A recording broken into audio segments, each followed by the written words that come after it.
Pair of linear equation in two variables, ठीक है, इसका नाम है चैप्टर का pair of linear equation in two variables. तो दो लीनियर इक्वेशन होती हैं, जैसे एक है a1x plus b1y equal to c1 और दूसरी इक्वेशन है a2x plus b2y equal to c2।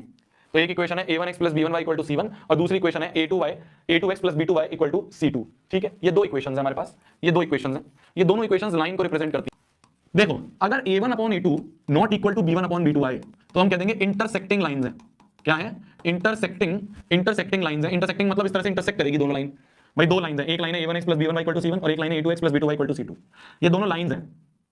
कई बार क्वेश्चन में हमसे पूछ लिया जाता है बताओ दोनों लाइंस इंटरसेक्ट कर रही हैं या दोनों लाइंस पैरेलल हैं या दोनों लाइंस कोइंसिडेंट हैं। तो देखना मेरे जान, अगर a1 upon a2 b1 upon b2 के नहीं बराबर है तो इंटरसेक्टिंग लाइंस होगी और इंटरसेक्टिंग में हमें कितने मिलेंगे? ओनली वन यूनिक सॉल्यूशन, सिर्फ एक यूनिक सॉल्यूशन हमें मिल रहा होगा।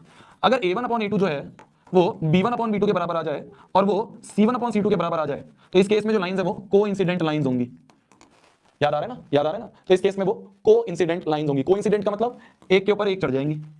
अगर एक के ऊपर एक चढ़ रही है तो बहुत सारे सॉल्यूशन है, तो हम कह देंगे इनफाइनाइटली मेनी सॉल्यूशंस इसके हो रहे होंगे।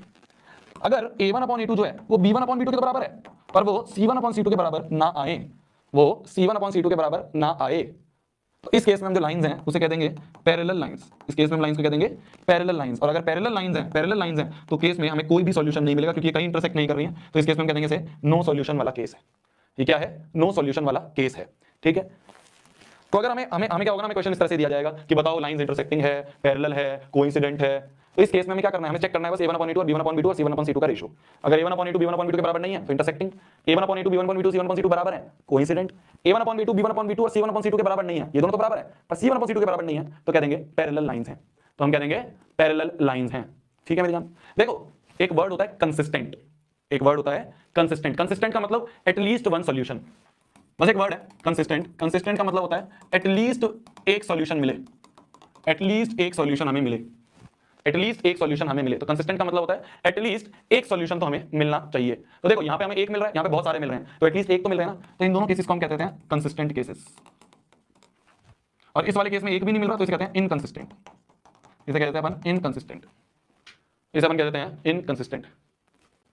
बोला जा रहा है if the pair of linear equation is consistent. क्या? अगर pair of linear equations consistent हैं, तो लाइंस क्या होंगी?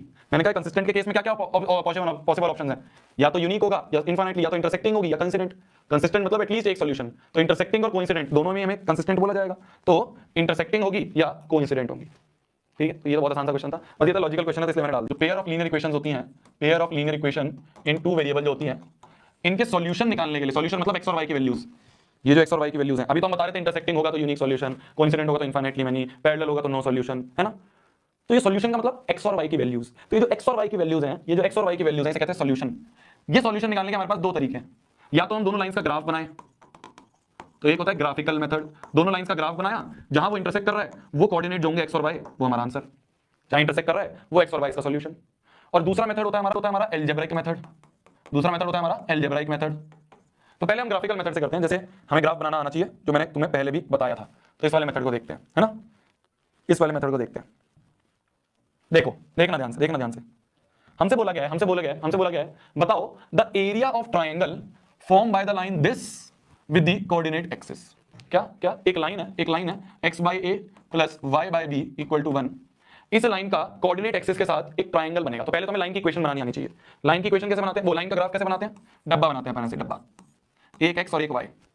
अगर मैं x की जगह 0 रख दूं, यहाँ x की जगह 0 रख दूं तो plus y by b equal to 1, तो y की वैल्यू आ जाएगी b।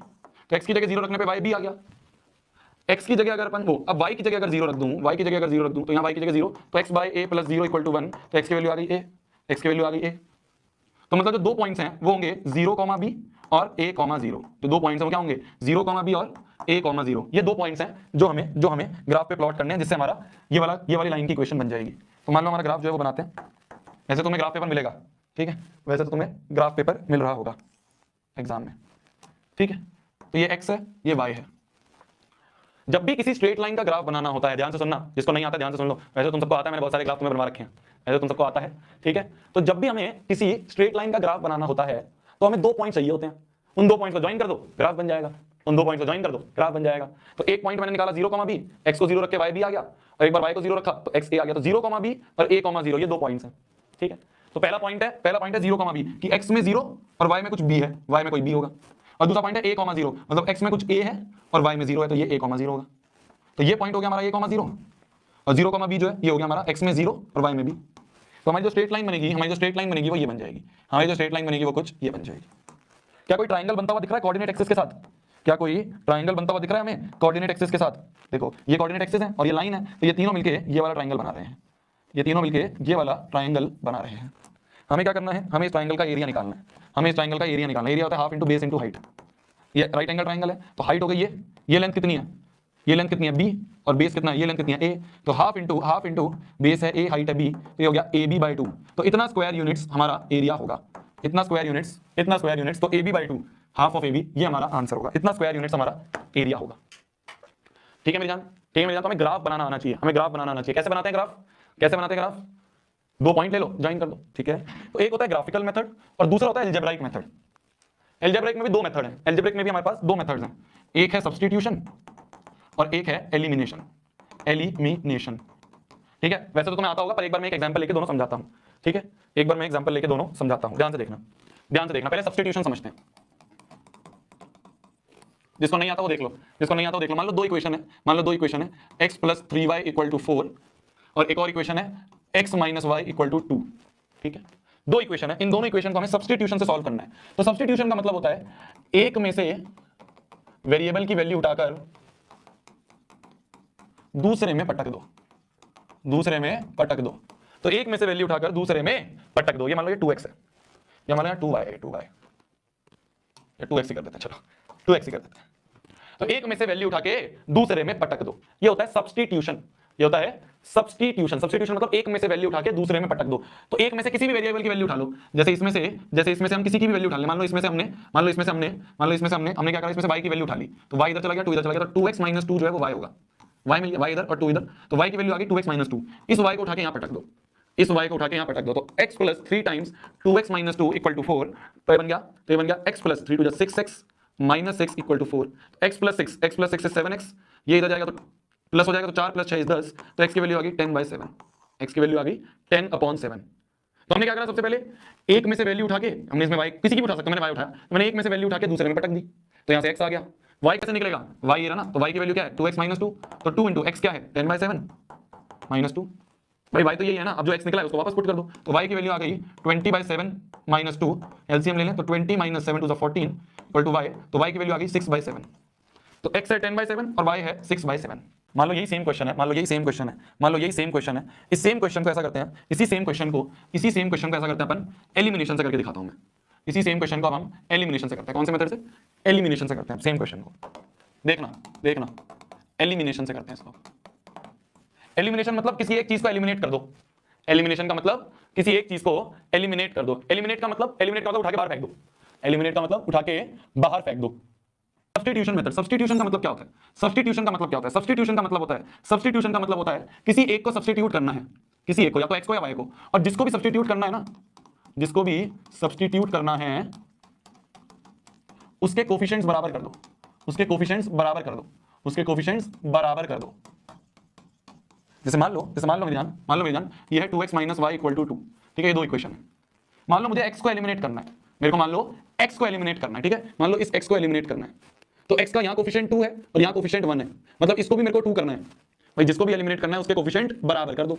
यहाँ 2 है तो यहाँ भी 2 ले आता हूँ, तो पूरी इक्वेशन को ऊपर वाली 2 से मल्टीप्लाई कर देता हूँ, तो क्या होगा, यहाँ बन जाएगा 2x 2 से मल्टीप्लाई प्लस 6y 4 × 2 = 8।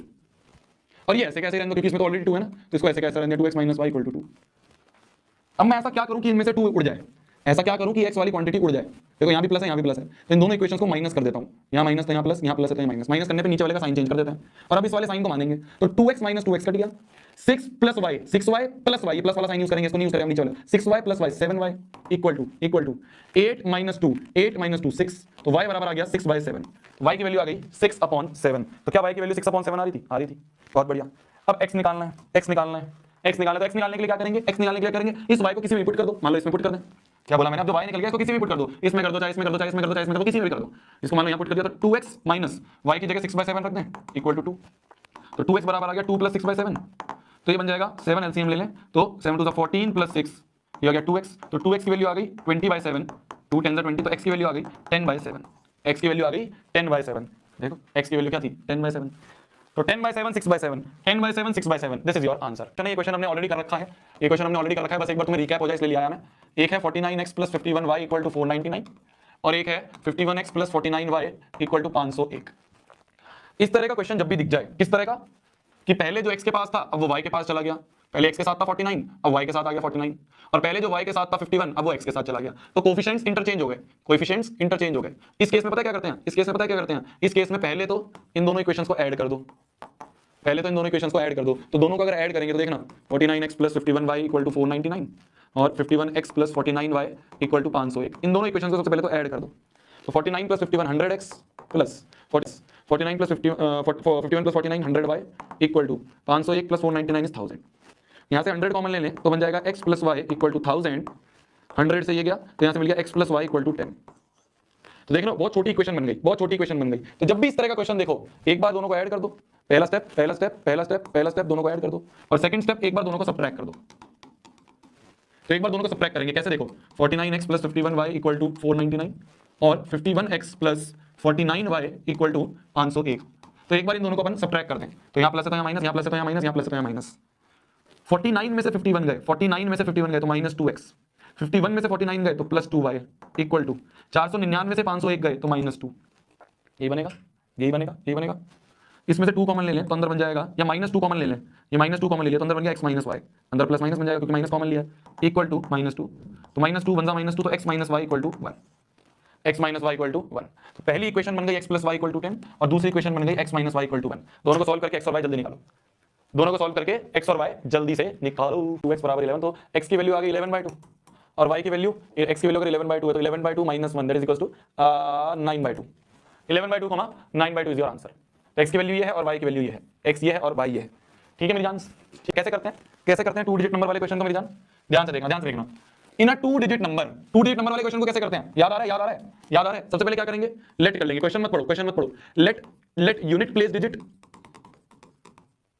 मान लो यूनिट प्लेस डिजिट जो है वो अगर y है और अगर टेंस प्लेस डिजिट जो है वो x है, तो जो नंबर होगा, तो जो नंबर होगा वो होगा भाई यूनिट वाले को यूनिट से मल्टीप्लाई और टेंस वाले को 10 से मल्टीप्लाई, तो नंबर जो हो गया वो हो गया 10x + y। समझ गए, समझ गए, समझ गए मेरी जान, समझ गए मेरी जान। तो अगर हमें 2 डिजिट वाला क्वेश्चन आ जाए, अगर हमारे सामने 2 डिजिट वाला क्वेश्चन आ जाए तो हम क्या करेंगे, हम क्या करेंगे, हम क्या करेंगे, हमें सिंपली ये देखना है कि भाई यूनिट प्लेस पे y मान लो, टेंस प्लेस पे x मान लो, नंबर लिख दो, तो हमने नंबर लिख दिया।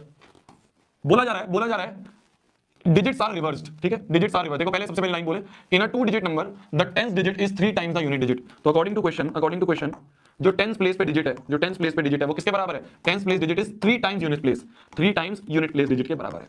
तो ये पहली इक्वेशन है। दूसरी equation when the number is decreased by 54 the digits are reversed, है ना, डिजिट्स को क्या कर दिया, रिवर्स कर दिया। देखो डिजिट्स रिवर्स हो गई, मतलब डिजिट्स रिवर्स मतलब जो पहले यूनिट पे था अब वो टेंस पे चला जाएगा, तो यूनिट पे अगर y था तो अब वो टेंस पे चला जाएगा, तो टेंस पे पर y चला जाएगा, और टेंस पे अगर x था तो अब वो यूनिट पे चला जाएगा।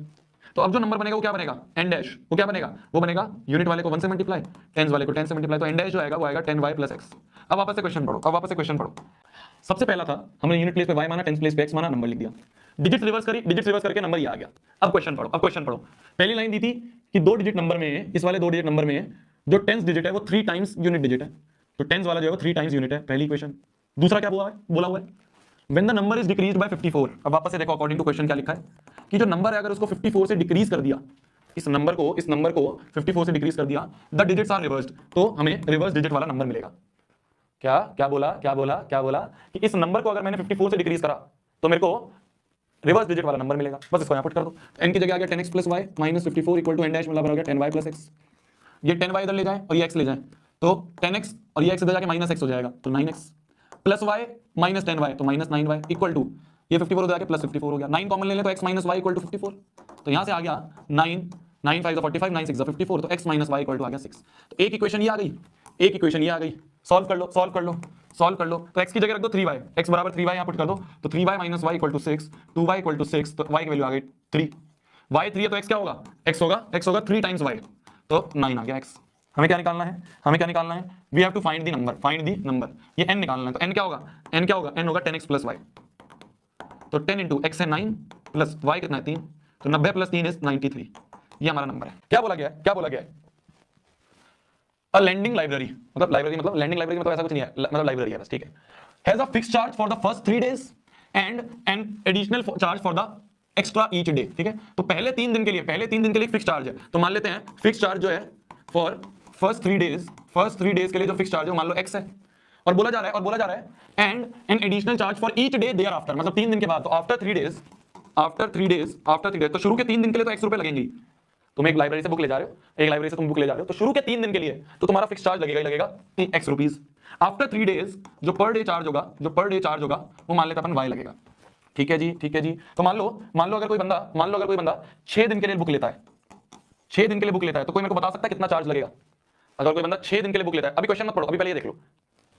अगर कोई बंदा 6 दिन के लिए बुक लेता है तो कितना चार्ज लगेगा? भाई देखो, शुरू के 3 दिन का चार्ज तो x है, तो 6 में से शुरू के जो 3 दिन है उनका चार्ज तो x फिक्स है, ये तो x फिक्स है। बच गए कितने? 6 में से 3 दिन का तो x लग गया, बचे कितने? 3 दिन बच गए। तो हर दिन का अगर y है, एक दिन का y है, दूसरे दिन का भी y, तीसरे दिन का y, तो बचे हुए 3 दिन का कितना हो जाएगा? 3y। x प्लस 3y इतना टोटल चार्ज लगेगा, समझ गए? तो x प्लस 3y ये हमारा टोटल चार्ज लगेगा। एंस कहता है according to question Srishti ji हैं जिन्होंने 27 रुपए दिए, सृष्टि जी ने टोटल 27 रुपए दिए, कितने दिन के लिए?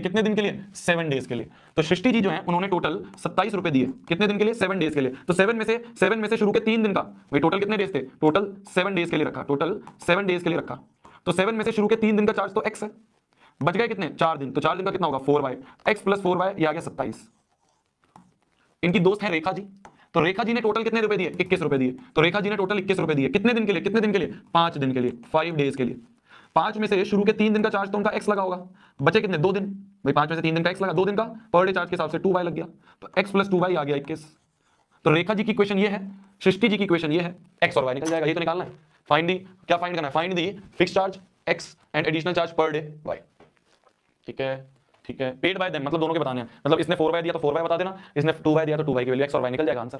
तो फिक्स चार्ज निकालना है और दोनों ने कितना एक्स्ट्रा दिया तो x निकल जाएगा, y निकल जाएगा। दोनों ने कितना एक्स्ट्रा दिया? इसने 4y एक्स्ट्रा दिया, ये बोला ना additional charge paid by them, तो दोनों ने कितना एक्स्ट्रा दिया, तो y जो निकलेगा 4y इसने दिया, 2y इसने दिया। ठीक है। तो 3 आंसर पूछे इन्होंने, 3 आंसर पूछे, ध्यान से समझना। 3 आंसर पूछे, पहला क्या है? फिक्स चार्ज, तो फिक्स चार्ज तो x है, ये आंसर हो जाएगा। और additional charge paid by them, तो एडिशनल सृष्टि ने कितने दिए? सृष्टि ने एडिशनल 4y दिया, और रेखा जी ने कितने दिए? एडिशनल रेखा जी ने 2y दिया। तो फिक्स चार्ज तो है x, ये आंसर होगा। सृष्टि जी ने 4y दिया y की वैल्यू, और रेखा जी ने y की वैल्यू रख के 2y आंसर दिया। ये तीनों आंसर है, ओके।